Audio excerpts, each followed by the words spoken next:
everyone, I'm John. Oh, Alright, let's start again. I'm already losing my lines. Hey, I'm John. And I'm Nick.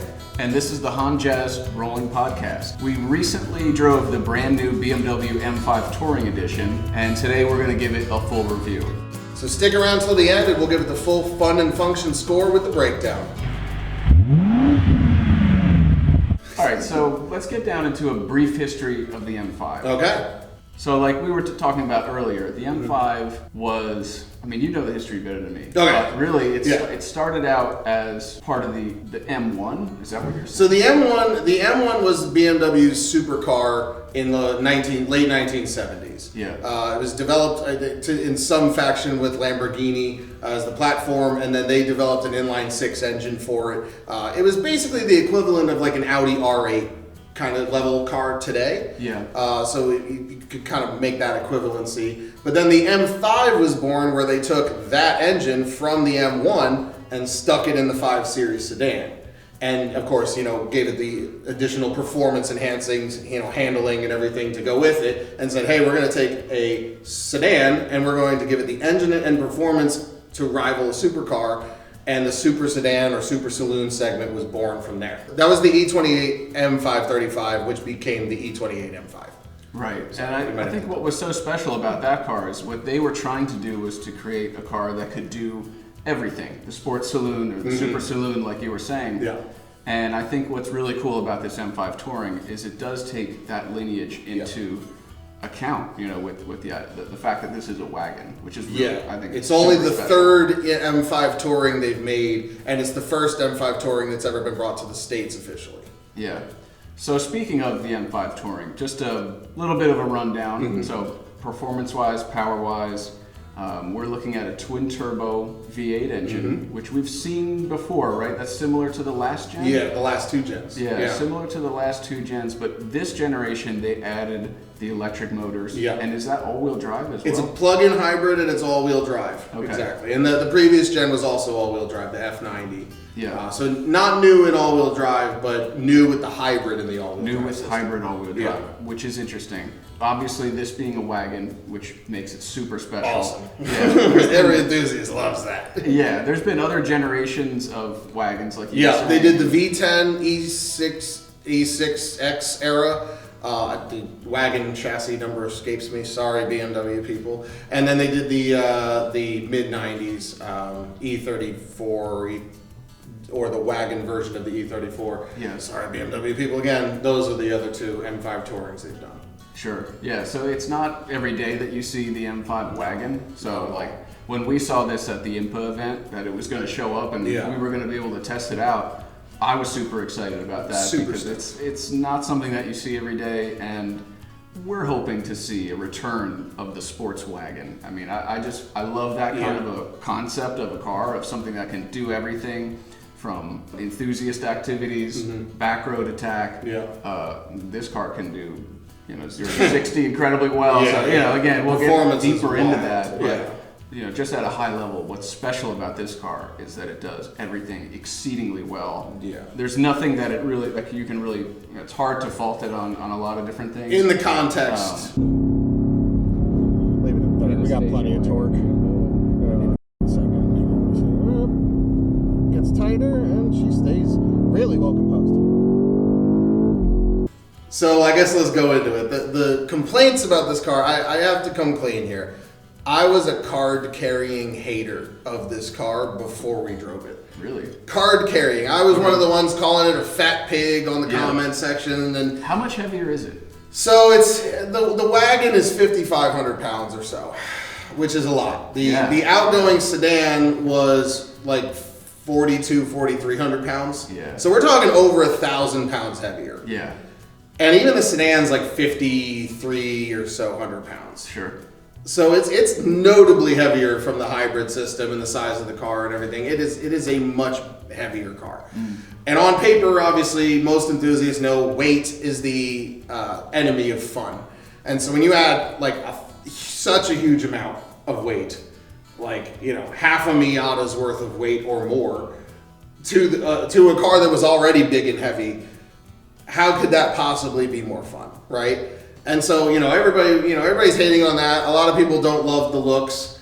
I actually have come around on the looks. And even of the M3, the M4, the M2, I've decided I actually like the way those cars look. I've come around. I was, again, a hater of those first, and then over a couple of years, I'm like, you know what, they actually kind of look pretty good. So I'm cashing in my hater card. Here you go. I am now on board with what BMW is doing with the M cars. Okay. Overall, and we'll go into why. I think there's some very specific reasons on this car. Man, I don't know. I'm a fan, dude. This really is nice. You can chuck it a little bit here, third gear, lean her in. Oh man, that's hard to argue with those dynamics, dude. It's heavy, but it is so well set up. Oh my god. Holy shit. All right. I love how if these people know cars, they'll just be like, "What the." A random M5 Touring just turned around in my neighborhood. All right, park, switch. You hadn't driven an M5 before. Let's hear what you're talking about. No, I've never driven an M5 before, and I've never driven anything with 700 plus horsepower before. It's a lot. And I think what's also really special about this car is that you can hand the keys to someone. Now, again, I'm a decent driver. Okay, look, I'm not gonna screw around with a car that I know nothing about, and I can handle myself, behind the wheel. Let's just be frank about that. But the fact is, I could hand the keys to just about anyone, and they could have fun doing pretty much any speed. Yeah. And so that's also what I think is really cool about this. There's a lot going on the computers of this car to keep you planted and on the road. And I think, again, some people who are haters, they want everything to be lightweight. They want everything to be really manual driver inputs. There's something cool to a car that takes the risk away from it. You know what I mean? When you can, again, somebody who doesn't know the car super well, someone who's not a trained racing driver, to be able to get in there and have fun and push it and not be in danger. And go pretty quick. Yeah, to me that's really impressive. Yeah. Hey, give it a little third gear right here.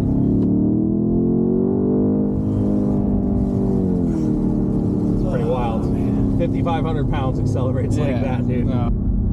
They made this work at like a fun back road pace in a way that some of the other recent M cars I've driven have not. Sure.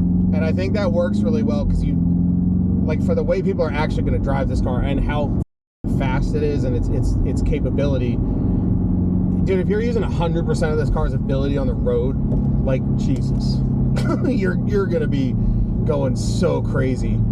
And so for this to not be fun at mid-range is just, it wouldn't make any sense. So they've made it fun in the mid-range, and that I am really, really happy about, because you're carrying quite a pace.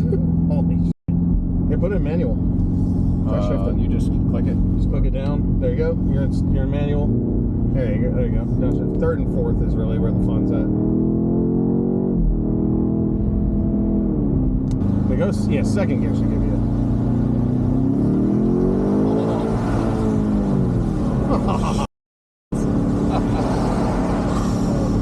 Oh, dude. I mean, the limits are so high on these cars, and I guess this kind of brings me into my issue with a lot of the BMW M cars I've driven in the past. So I often think about, when I'm driving a car, what percentage of the time I'm driving the car is the car fun? And the issue I've had with M cars in the past, and a lot of modern M cars, is that they don't really come alive until you are really pushing their potential on the road. And I mean, cornering speeds, the percent of grip on the tire, everything. Like when you're really starting to push, they come alive. But until that point, the cars would feel kind of unamused, even if you're going really, really fast. And for me, the point where I really realized this was I was driving an M2 competition on a really nice back road that I know pretty well, and the speed was not pushing my limits or the car's limits. I was just having a very brisk, fun road speed, and I mean speeds between 70 and an hour. Again, allegedly. Not talking about this. This was in Mexico. Yeah. But the car, even doing that, not pushing its limits, but we could agree, that's a pretty fun road speed, right? If you're going there, you should be having a good time. Yeah. The car felt totally bored. The car, it just didn't feel exciting. And I have pushed them harder in other contexts, and I know they come alive. But if that doesn't happen until you are going such a high speed, the ability of these cars is so high now. It's hard to use, yeah. Like, it's really hard to use for more than just the fleeting few corners on the road. Unless you're gonna take it to the track all the time, like, it's really not that enjoyable to have a car that only comes alive when you get up to like 8, 9, 10 tenths, right? It's not really fun at 5 or 6 tenths. Yeah. So that's been my issue in the past. While I found a lot of these older previous M cars to be very impressive, the performance was staggering in some of these things. Like the F10 M5, when I drove that, I got out, I'm like, wow, that is a big, comfortable sedan that's literally as fast as the Lamborghini Gallardo I'd driven a couple weeks prior. And I'm like, I mean, that's mind-boggling. Yeah. But I gave the keys back, and I didn't really think about that car after that. Other than it was impressive, cool. But there was a part of me that's like checking the prices, right? You know, I'm not like, I want that in my life. I'm just like, okay. Yeah. Like, it was fun, but yeah, it wasn't. You weren't losing sleep over it. Yeah, it wasn't. It didn't like light my world on fire, and that's the issue I've had with a lot of these M cars. The caveat being the SUVs. The SUVs don't seem to take themselves quite as seriously as a lot of the sedans and the coupes did. Okay. They're more playful. I always say that they drive more like a big rally car because they make them more playful. I think because it's an SUV. It's not, you're not buying that if you're like a serious like performance person. You're buying it because you need an SUV and you want something fun. Yeah. So they kind of let their hair down a little bit, and they're just more fun to throw around. And I'm talking the X3M competition all the way down to the X3M 40i. That was an awesomely fun car to just throw around on back roads. So what I think is awesome about the M5, the new one, is that they have thrown that part of the fun from the SUVs into the M5. And it is now fun at reasonable, fun road pace. And that is something that the previous ones I've driven, I could not say about those.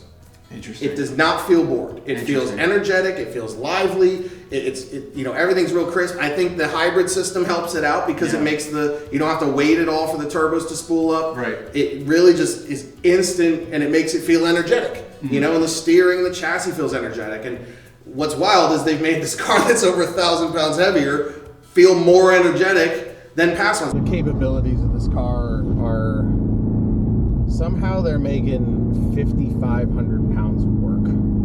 I mean, I guess if you can do it with an EV, you can do it with a hybrid, you can do it with all that. There's no reason you shouldn't be able to, right?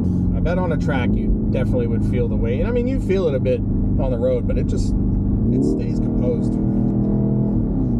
It stays super composed. Yeah. This car's like jail though, that's the problem. Yeah, it's so fast. My problem with it is like, can you realistically use it?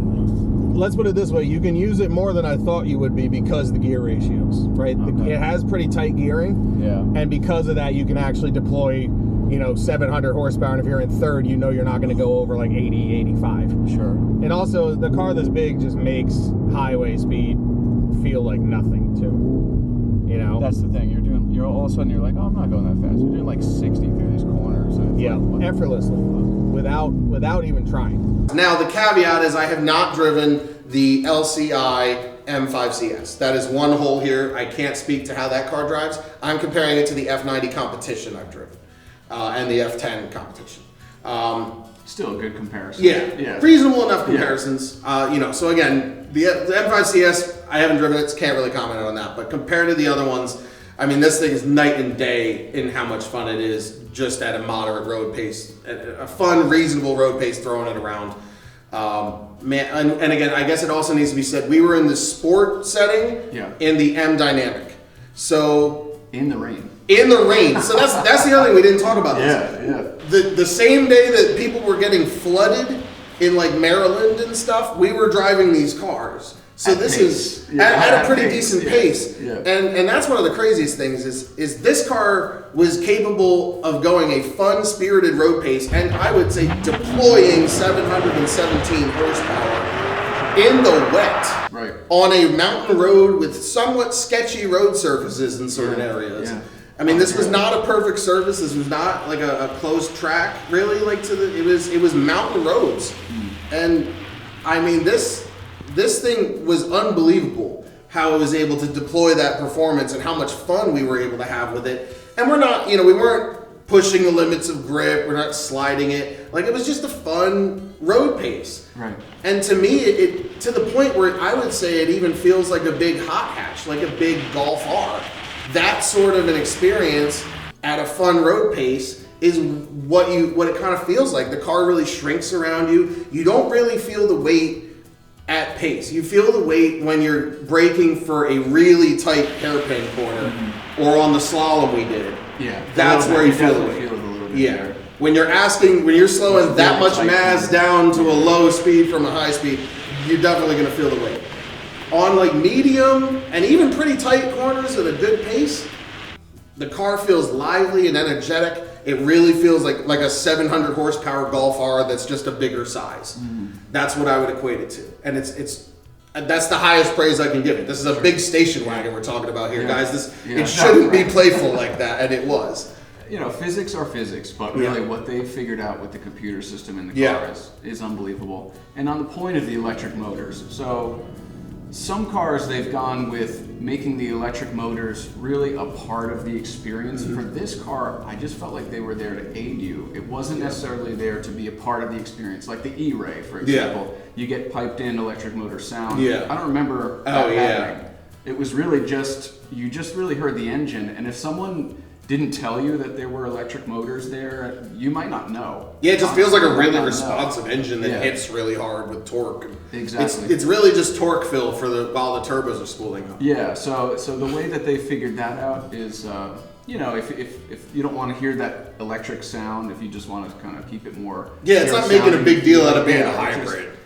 Right, they're there to aid the engine. That's really sort of the feeling of it, is it's there to aid where, again, there could be some grip issue or, in tight handling or whatever it is. They're there to aid in those situations in the wet or whatever else you're getting into. So yeah, I mean, it was so impressive the way this car was able to deploy its performance. I mean, the other thing is the gear ratios. Gear ratios are really tight. Yeah. So it actually makes it a 717 horsepower car that you can actually use the power on in second, third, and fourth gear on a back road, because you can go all the way to the top of the gear, and you're only going to go to a certain speed, and with short gear ratios, that speed isn't necessarily insane. Whereas older cars with longer gear ratios, if you go to the top of third, you're in the triple digits. With that kind of horsepower, like old Lamborghinis and stuff, and it's like you almost can't enjoy the car unless you're just drastically going to break the law.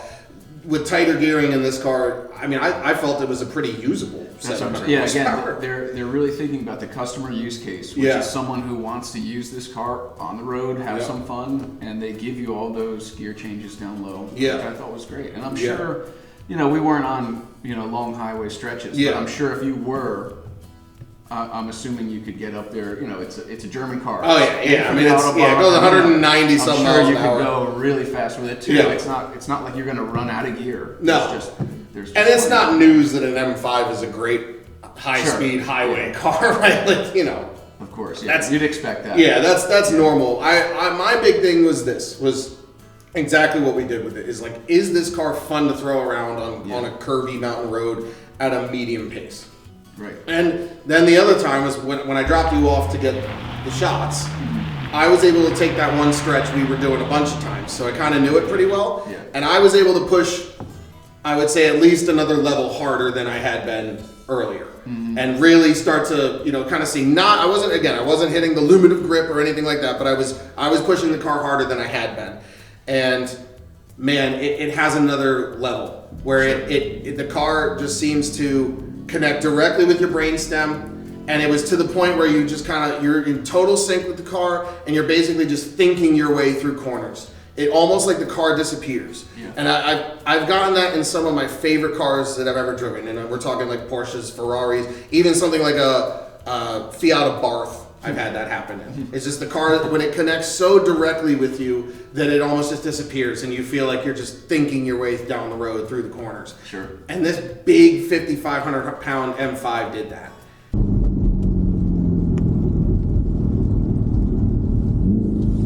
Now 700 horse. Reminder.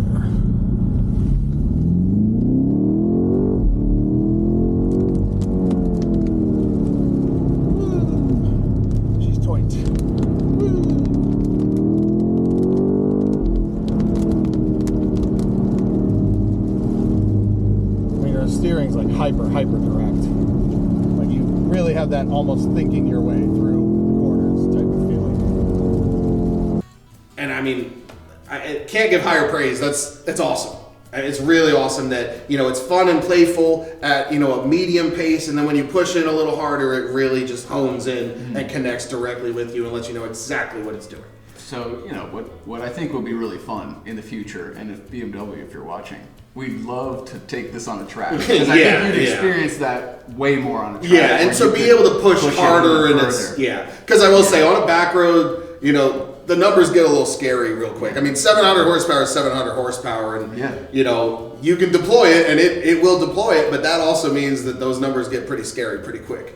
And it would be cool to drive it in a closed scenario where you could really, you know, let it rip and really test out the full dynamics of the car and see how it was. But I mean, as far as like something you could enjoy in a back road within reason, I think they've done a phenomenal job making this car something that the previous cars, at least in my experience, were not. Sure. And I'd like to address the elephant in the room. Okay. Which is the weight. Okay. Yeah. You know, so for me, again, it's heavy. Yeah. And some people are comparing it to like Ford F-150 weight wise. You know. It's up there. But for me, again, with the addition of the electric motors, I don't know. Like it just to me felt compliant. Again, that's a word a lot of people use, but it is something that felt safe taking these corners on. It just felt comfortable. There wasn't a period where it felt twitchy or out of control. And I think even the weight adds to that. It does. You know, the weight can actually help with some of that feeling. Certainly with the stability. I mean, I think the big thing is we were not pushing the limits of grip, and I think so. You know, if you lose control of 5,500 pounds, that's got a lot of momentum. But if you're staying within the grip in the situation, I mean, the car is not skittish. It's totally well planted. The dynamics are fully well set. And we were driving on some roads with some pretty shoddy pavement in some areas. I mean, we were, you know, if it was going to get unsettled by that, we would have found out. It was wet and it was not very well paved in some places. So it's a pretty composed car. It's just the most rock solid vehicle. Like just on these back roads in wet weather, it's like unshakable composure, unshakable grip. I mean, you could shake it if you really, really wanted with your right foot from like even normal or even sporty driving. I mean, this thing is unshakable.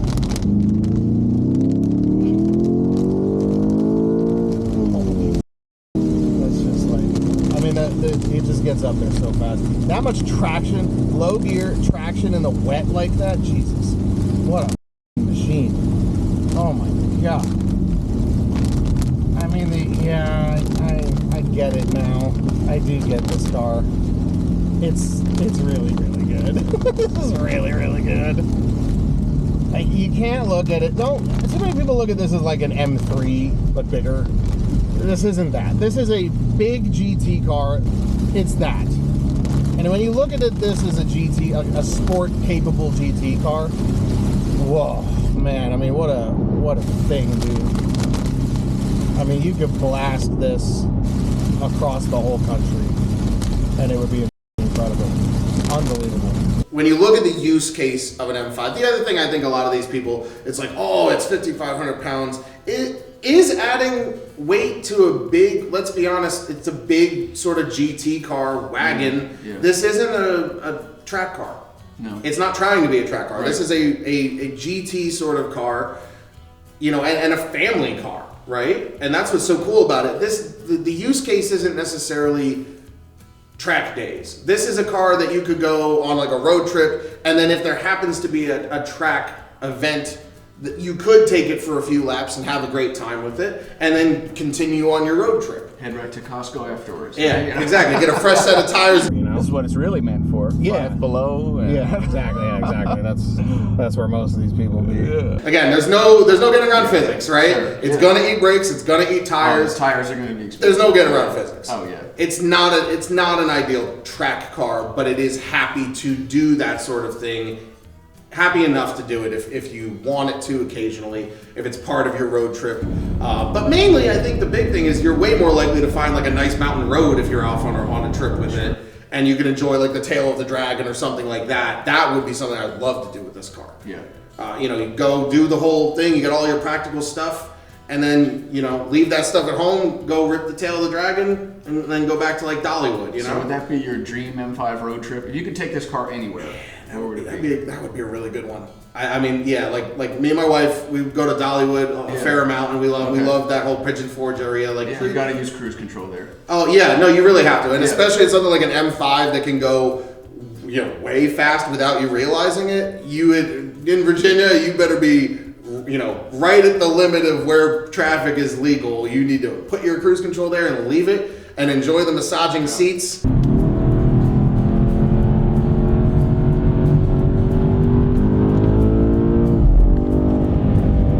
So yeah, but again, it's got massaging seats. It's very luxurious. You listen to great hi-fi, everything like that. Bowers and Wilkins system. Yeah, you can enjoy that part of it. I thought the seats were super comfortable. Super. Oh, They yeah. were just, and the red leather that we had in ours.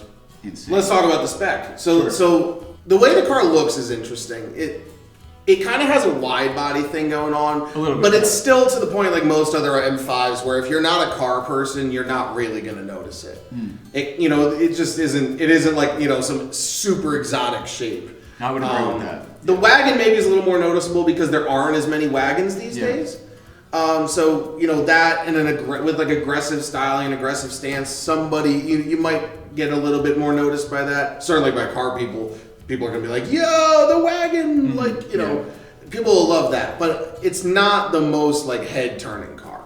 The curb appeal isn't wild, especially now if it is like green over orange or something like the spec. That would make a big difference. Yeah. We drove kind of a gray. Our interior was wild. It was red and black leather. It was so it gets some points for that. That car was gorgeous. Yeah, for sure. But the gray was They like have a very cool subtle. Like when it first pulled into the lot, I was like, oh, that's the M5 Touring. You did have to double take too. Yeah. Yeah. You'd see it on the road and be like, oh, is that the M5? Yes, it was. So. But the blue, they make the blue, the green, especially. I really love the green on that car. Would that be your dream spec? Yeah, the green over probably the green over like the tan or orangey like leather. It was a real rich spec. I saw the prototype they had at Cars and Coffee in Connecticut last year, and that was that spec. It's a really good looking spec. For sure. Yeah, I'd say looks wise, I don't know. I'm a little bit old school in terms of BMW design language. I think they knocked it out of the park in like the early 2000s. It's true. Maybe that's everything else from there. I kind of find fault with, but they had the perfect balance of handsome and aggressive. Exactly. Yeah. They were going a little crazy with the kidney beans, recently. Now I think they've toned this down to a point that is acceptable for sure. But looks wise, for me, it's not like the prettiest car I've ever seen. Yeah. But I think it's attractive. I like the wheels a lot. I thought they were cool. I actually like those too. Yeah. So the more I saw them, the more I'm like, ooh. Yeah. It's a car that I think if you had left it in the parking lot, you would turn around to look at it. As you're walking into the supermarket. Probably. Like, oh yeah, that's. And when we parked it in front of the supermarket to take some photos, like nobody else was looking at it, but it looked really good. It looked good. So it's kind of a in the know car. Yeah. If you know about it, you respect it for sure. And, But it's not necessarily super beautiful or super head turning. Yeah. And but to be fair to it, that's every M5. Yeah. Every M5, you kind of got to be in the know to know what it is, and then you guys exchange nods, like I see you, and so that's on brand. It's not going to be. They've never been showstoppers, right? Which is okay. So there are other cars in the market currently that you could consider competitors. So let's pull that up. And not all of them are new because this segment has actually shrunk. A few things have gone out of production. Like the Panamera wagon, the Sport Turismo, and the E63 Mercedes. Right. Yeah. So the list I had was, this one, M5 Touring, Audi RS6 Avant, which is probably the main competitor. It's a strong competitor. Yeah. Very strong. I have not driven. I haven't driven an RS6, but I've driven sort of similar things over time, but I haven't driven the new RS6. So another competitor, again, what you were saying, not new anymore, Mercedes-AMG E63 Yes. wagon. But lightly used with low miles, you know, it makes it's the in the case same for ballpark. itself. You know, if you're looking to buy one of these, someone could potentially also look for that. Porsche Panamera Turbo SE Hybrid Sport Turismo. Or even the turbo, Such as, even without the hybrid. You know, that's probably my favorite Panamera is the Turbo S Sport Turismo. Leave the hybrid stuff. I mean, it's a little faster. It compares in terms of, you know, this spec for this car. Yeah, it would actually, right. Yeah. It does compare beautifully with this spec. That's correct. And then I guess you could say CTSV wagon used. I mean, you know, if you're talking used, that's quite a bit older. That's the GOAT, though. You can get a manual. That's the gold standard of wagons. Yes, like here's the thing, those for M5 money you can get the CTSV wagon if you find a clean one that's well within your budget. Yeah. But it's also a more than 10-year-old car at this point. To find it, and not a lot of people want to do that. It's not really the same use case. A lot of people that are going to spend $130,000 or so on these cars, they want, the warranty, turnkey, included maintenance, things like that. They're not necessarily cross-shopping the CTSV wagon. I feel like that person's, if you can afford this, you're already going for the CTSV. That's a different kind of buyer, for sure. I mean, I think that might be what we go for. Yeah, looking for a fun wagon. Find a manual one. Yeah, for sure. That's the GOAT. But as far as these go, I'm not sure how to compare them because I haven't driven the others. I like the look of the Audi a lot. Like I do love the look of the RS6. it's a pretty car. It is. And for me, that's like I would probably gravitate towards that one the most, but I haven't driven it. So maybe in the future we'll get to it's a little bit more expensive. Oh, really? Okay. And I think I'd have to say, so the other thing is, just knowing how these things go over time. Yeah. Brand new under warranty, I think I might take the M5. Used, out of warranty, I'm going to go RS6. Okay. Because the hybrid thing out of warranty on an M5 does scare me.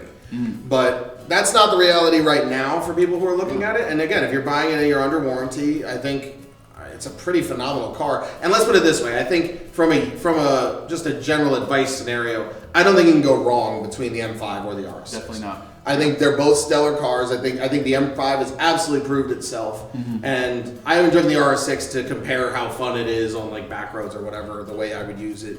So I can't really comment on that right now. But I think the M5 definitely proved itself. And I could definitely see myself, if I was in a financial position to buy that type of car as a daily, that would be a strong competitor. I would seriously consider it. I think to fully compare the two, though, we'll have to get behind the wheel of the RS6. Man, we might have to get both at the same time. If the press car gods are pleasant enough with us, maybe we can get both at the same time. But, pretty sweet. I think Motor Trend has to get that first before we do that. Okay.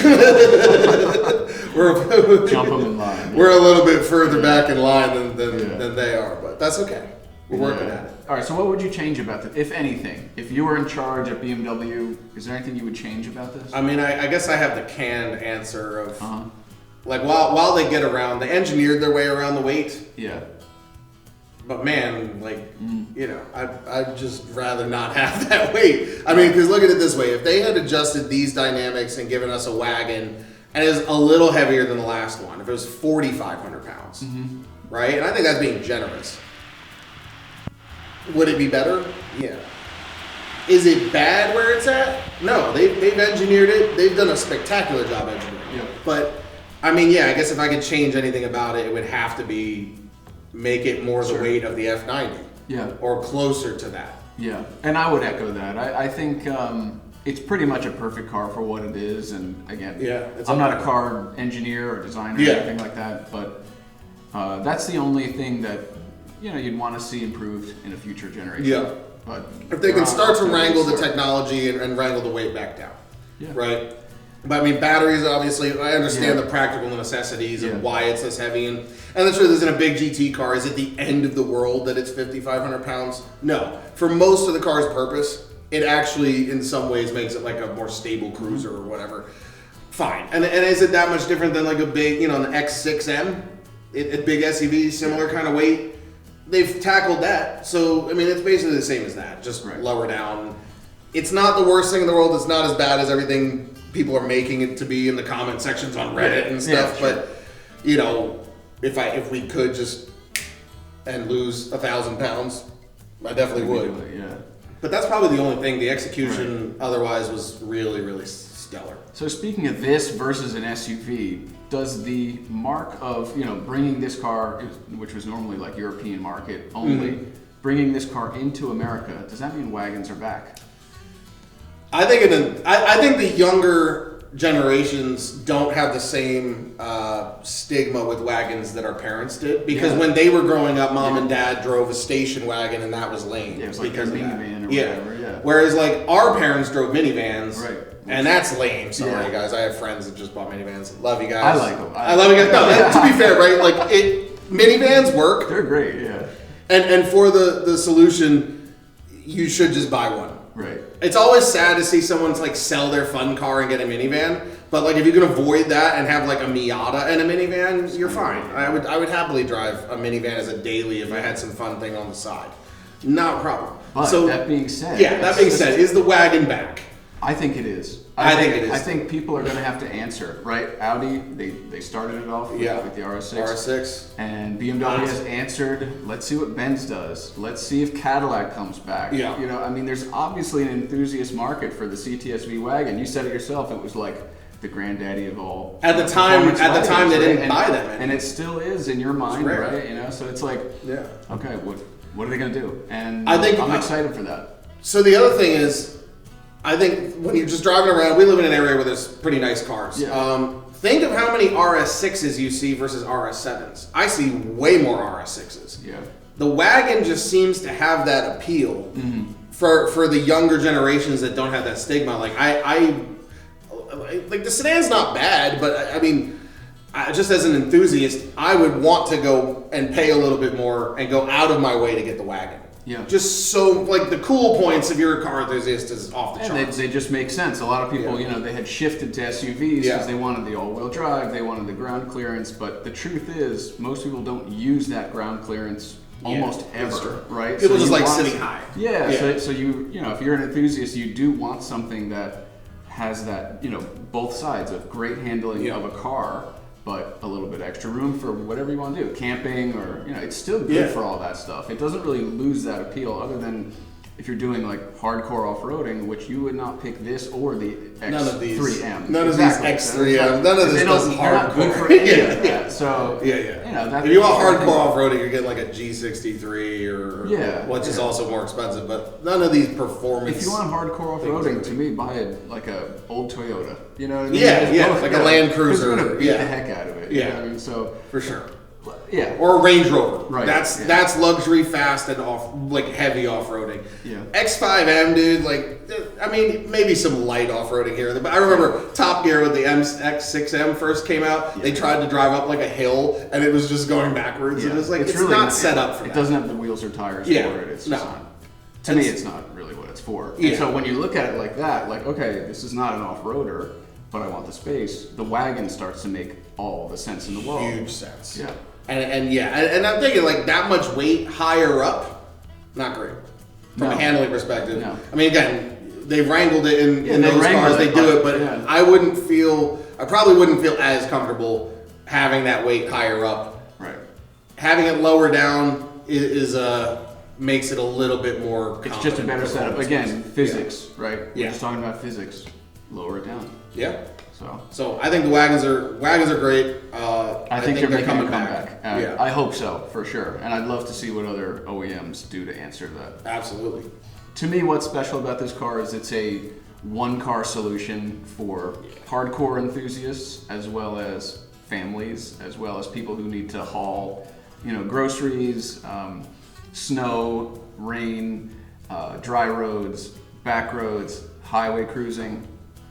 It's in the spirit of the original M5, which is a super sedan. This is a super wagon, which is a sedan or a wagon first that has the performance of a supercar or high-end sports car.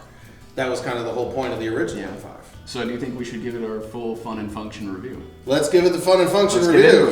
Let's get into it. All right, let's start with purpose. Honestly, for purpose, I had a 5. I gave it a 5. Okay, so a perfect score on that. I think it accomplishes its goal as the function of being a super wagon really, really well.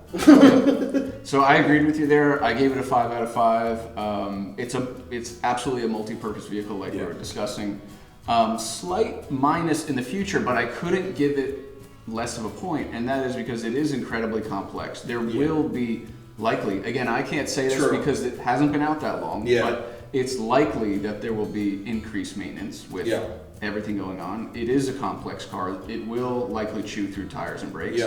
So for purpose, that could affect your purpose if it's broken down, but I can't take points away from it because it hasn't been proven to be unreliable. So and at this point, it works great. And where we're at right now, if we do a used car review on it in a few years, that might come into play. I would say prepare for that. Prepare. Buy the warranty. Prepare for that. But buy the longest warranty you can. But I can't knock it yet. So that's why I gave it a full 5 for that. Very fair. All right, value. So for value, I gave it a 3 out of 5. Okay. I guess I would say yes, it is expensive, but again, it is a one-car solution. For me, I look at it as a whole, right? We're looking at a 6-figure plus car, and it's possible that there are other things in the used market I'd be more interested in spending that kind of money on. Like that is like supercar money or blue chip. Like it's getting up there. Again, you could find yourself in a 911 Turbo for that kind of money. But that's not going to do what this does. It won't. You know what I mean? No, it won't. And but you could buy that CTSV wagon and have some money for tires. Yeah. Or there's a lot of used. I mean, a used RS6, used E63. There's a lot of very recent used stuff that you can get for substantially less than 130 or so thousand. And so the other negative, and again, it's kind of hard to say this yet, but luxury cars historically depreciate very fast. And so when we're talking about value, it's possible you could get hit on depreciation. However, I think a wagon version of the M5 will, be less volatile in the used market. I think it's likely to hold its value better. Because it'll hold its value better because it is the one that I think people like us are more interested in. Now, we're not saying buy it as an investment. Do not do that. Because, not investment advice. No, you can look and see what M5 values do used. This is not going to appreciate most likely unless a weird thing happens.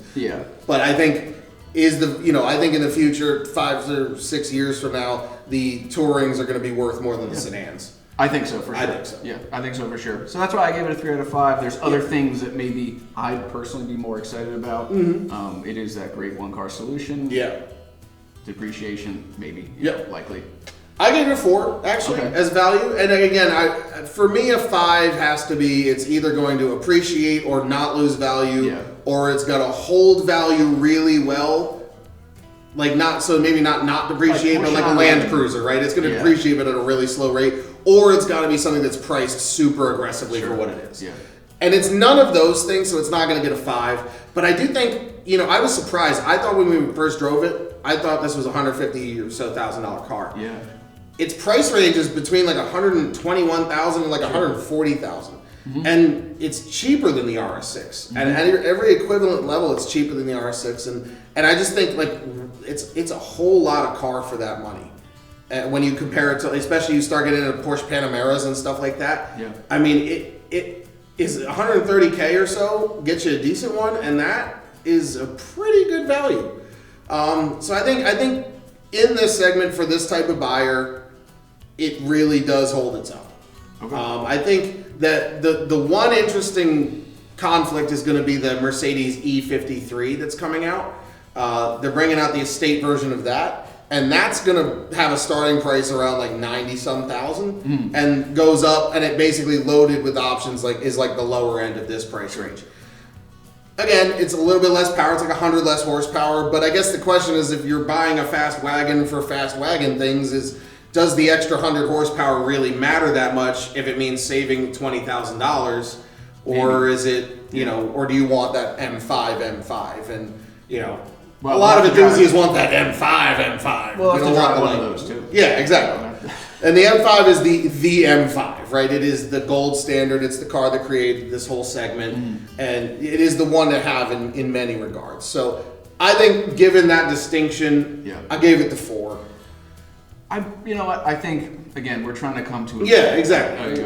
the point is to cohesive compare. score here. But I think you're probably right. I think I might have knocked it down because of the depreciation, which is And not that's really fair. a fair. Well, I don't know because we're comparing new cars to new car value. Yeah. I don't know. It's hard to say. I'm trying to put myself in the shoes of someone who's actually looking, like, because most people who are like enthusiasts but here's the problem. Yeah, They all it depends. depreciate hardcore. They all do. So I don't know if I can knock it for that. Yeah. I could come up to the 4. Well, let's see. Let's see how it go goes. through. Let's see Let's what see how our it raw goes. scores are. All The right, other thing let's is see they how it might wind up similar. You never know. Okay. That's okay. What's next on your appearance? Appearance. So for me, I ranked it a 3 out of 5 Okay. for appearance, and that is just because I would say it's getting better than BMW had gotten before. They got a little bit crazy out there. I really like the more classic look of the early 2000s BMW. I know we're a far cry away from that. Pretty far. You But know, it's this been a might be while, a step but- back towards that. I mean, some people are looking at us and they're like, "What do you mean it's fugly?" No. Like I really don't find it. Yeah. I think it looks good, actually. It's not something that again sticks out from a crowd. Which that's pro or con. But when But that's I'm every looking- M5. Yeah. When I'm looking at this out of 5, we're also comparing it to, I guess, to me, a 5 would be something that is just drop dead gorgeous, like an E-Type or something crazy like that. So, something that sticks out, like an orange Hellcat wide body or something with graphics. When I compare the two, I'm at 3. I totally agree. I'm at a 3 as well. Okay. I think it has the appearance that will turn mostly the heads that know what it is. The fact that it's the wagon, I'll tell you right now, if it was a sedan, I'd give it a 2. Okay. I think the wagon factor ups it a bit. Yeah. And I think it really does look good, and I think it has a nice a distinctive appearance between its wide body, its kind of aggressive stance and everything. People who know are gonna know. Sure. And it definitely doesn't look like just a normal car to anybody who even kind of appreciates cars. Yeah. People who are completely ignorant, whatever, it's a station wagon, you know.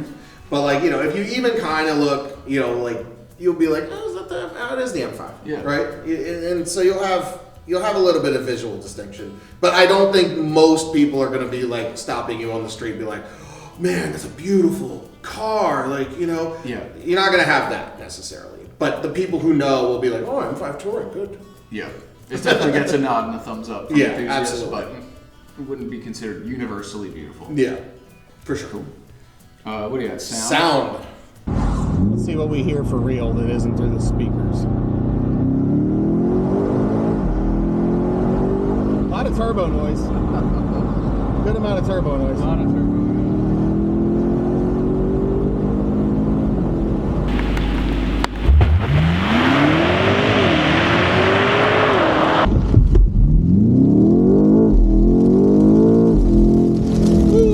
Get a little squirrely.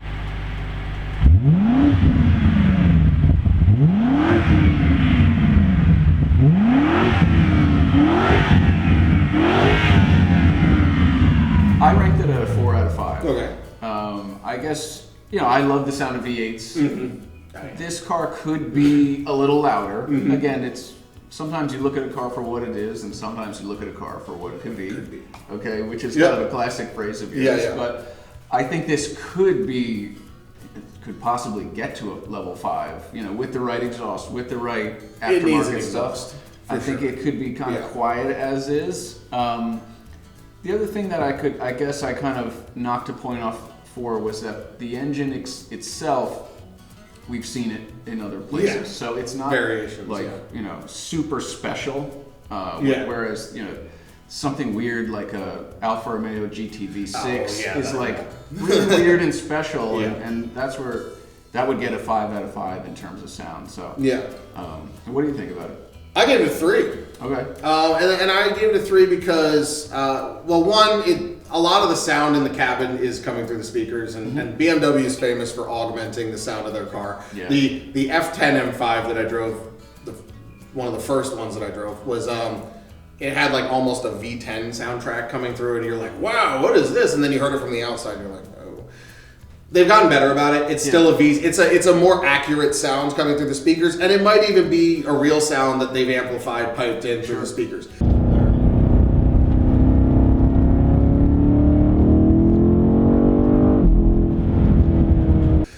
I just don't really love that. And when I'm giving a genuine sound comparison, I just like real sound that you hear echo back to you off the trees if you have the windows down. And we did a sound check, and the sound is good. I will say, I think that the G9X platform sounds better than the F90 that I drove. Let's see what we hear for real that isn't through the speakers. A lot of turbo noise. The F90 really almost didn't sound like anything. The only thing I could hear was when I revved it and it backfired. You hear a pop. But the V8 itself, like, barely sounded like anything. And I worked for the exhaust company at the time, and we literally had to put straight pipes on that car for it to even sound like remotely like a good V8 sounding car. Okay. These inboard V turbo cars, it chokes. It's the hot V turbos, and they all kind of get choked off, and they all kind of have the same sort of flat V8 engine note. It's not a bad note, but you're right. It's like they all sound the same. There's no real character. Like, you listen to my Hemi, and it's like, whoa, that is its unique sounding V8. Yeah. Whereas, you know, when you don't really give the sound too much time to propagate before you choke it off with the turbochargers. Yeah. So they kind of all sound the same. It's not bad. I do think it needs an exhaust, but I do think it sounds a little bit better than the previous generation. So it's a good sound. Again, and remember, a 3 is a A-. So it's good. I would say those upshifts are addictive, though. You know, when you they nail the upshift. I mean, that's so I don't know. So we'll see where we they come do with a good the final job score, augmenting it. For sure, they did a good job with that.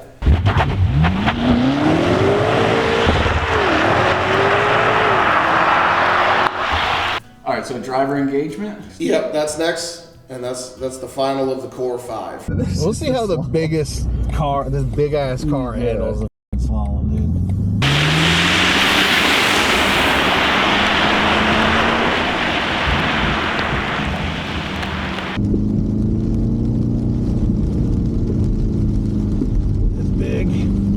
Feel the size here. You definitely feel the size. It is definitely.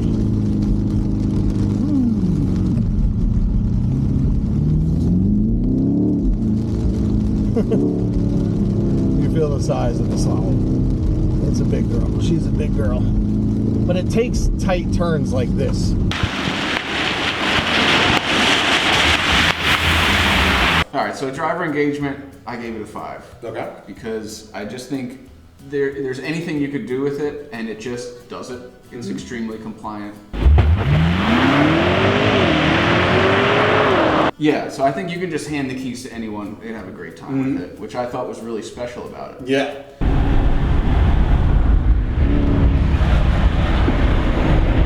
I mean, super capable for something so heavy. Wow. Holy. And then, like we were talking about, it engages people at a much lower level. Right. You don't have to go push its limits to have a good time with it. Yeah. And that for me is really important. I also gave it a 5. Okay. And I was looking for ways to not give it a 5. But I'm thinking through and I'm like, in the context of what it is, big wagon, right? This isn't it's not an M3 CS. It's not like a track focus. You know, it's not trying to be that. Sure. It's a big GT wagon. The way it handled at medium and more aggressive pace, the way it connected with me, they've taken a more Porsche type approach now, where the car is playful and fun at medium pace and gets more serious the further you push. And that level of engagement and its ability to use 717 horsepower, deploy it for, actually not waste it spinning tires and stuff. And exactly. I mean, it can really use it all. It was super connected, super engaged. And it shifts great. I really didn't have anything to complain about. And to me, in the context of what it is, like, if you drive this back to back with the GT3, it's going to feel bigger and stuff. But again, it's not a GT3. It's a big wagon. And in the context of a big wagon, I couldn't knock any points off, man. Sure. It's a 5. Another reason why I got a 5 for this car as well is that, generally speaking, I lean more towards like really manual cars. Yeah. Okay, manual transmission. Yeah. Lightweight, and this changed my mind about that. Yeah. It really did. Just again, interesting. The way that it's deployed, you can enjoy both. You know, I'm hitting those upshifts, and I'm like, yeah, I don't necessarily need a manual in this car. I really don't. For what it is. It just does so well. It's just doing it so And then well. when you're stuck in traffic, you just take it out of manual, put it in drive, and you can cruise and get a massage. Yeah. I mean, how great is that? It's awesome. It's so like ambidextrous. It's super cool. So that brings so then we're to the extras. We're at the extra point section or point reduction section. Oh, yeah, or point reduction. So what do you got? I did give it an extra point. Okay. One, for being a wagon. Yeah. I gave it an extra point for that because I'd love to see wagons make a comeback. I think the fact that this car exists means that there could be, again, if it's successful in the market, there could be more of this coming out, which is, as an enthusiast, this is exciting for me. Absolutely. And so, to me, I think that's what really makes this car special is the wagon element. So I gave it an extra point for that. Okay. I gave it an extra point for having a red interior. Red. No, it's super fun. When you red, bright red. Maybe a little too bright for some people. I the pictures I posted got a little bit of like, whoa, that interior. But I'll be honest, man. Like from a flavor perspective, the exterior of the car is pretty understated in silver. And you open the door, and you're like, whoa. You literally said, wow. I was like, whoa. whoa. Wow. Yeah. It is That's a wow cool. interior. That adds the flavor. Carbon accents and everything. I mean, you can spec it. It was super cool. I was on the website looking at I built a bunch. So I'm like, how do I spec this? But the carbon with the red interior. I mean, it was cool. It was super cool with the understated exterior. Like, again, and that's the right car to have an understated exterior with a fun interior. Yeah. Sure. Huge fan of that approach, and that gets the extra point added to that. I think we ranked them. Man, I think our scores are the same. We got there a little bit differently. Deviated. But what'd you get? A 21 out of 25? 21 out of 25, which is a 4.2 out of 5. So there 4.2 out of 5. The M5 Touring, 4.2 out of 5. We agreed slightly differently, but we were pretty aligned, actually. I think we were very aligned. I thought we were going to be vastly different, honestly. No. I thought you were going to be real strict on this stuff, but... I tried to be. I was thinking, and especially the whole way over here today, I was thinking, how do I knock, like, what would I knock off on like, the dynamic side of it? And I'm just like, again, in the context of what it is, I can't fault it. Mm-hmm. It's way better than it has any right to be being a 5,500-pound wagon. Sure. And that's what it comes down to. Yeah.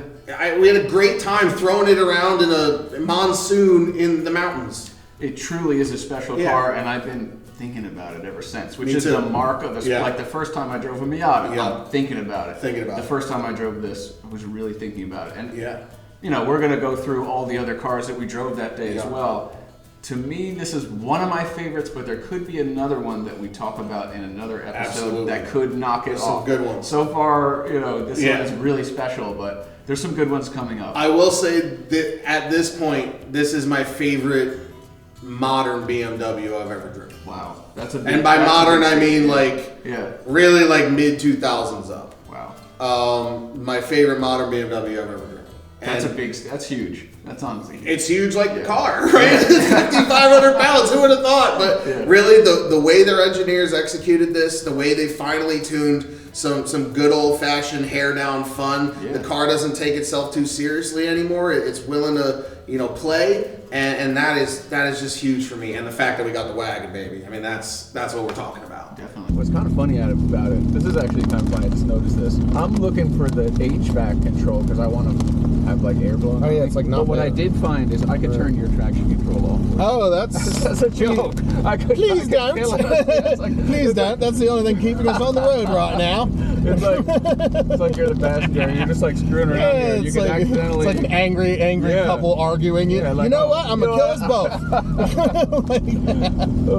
Shoot, wit. Yeah. So that's the M5, 4.2 out of 5. 4.2 out of 5. Thanks for watching. Like, comment, subscribe. We'll see you on the next one. Adios.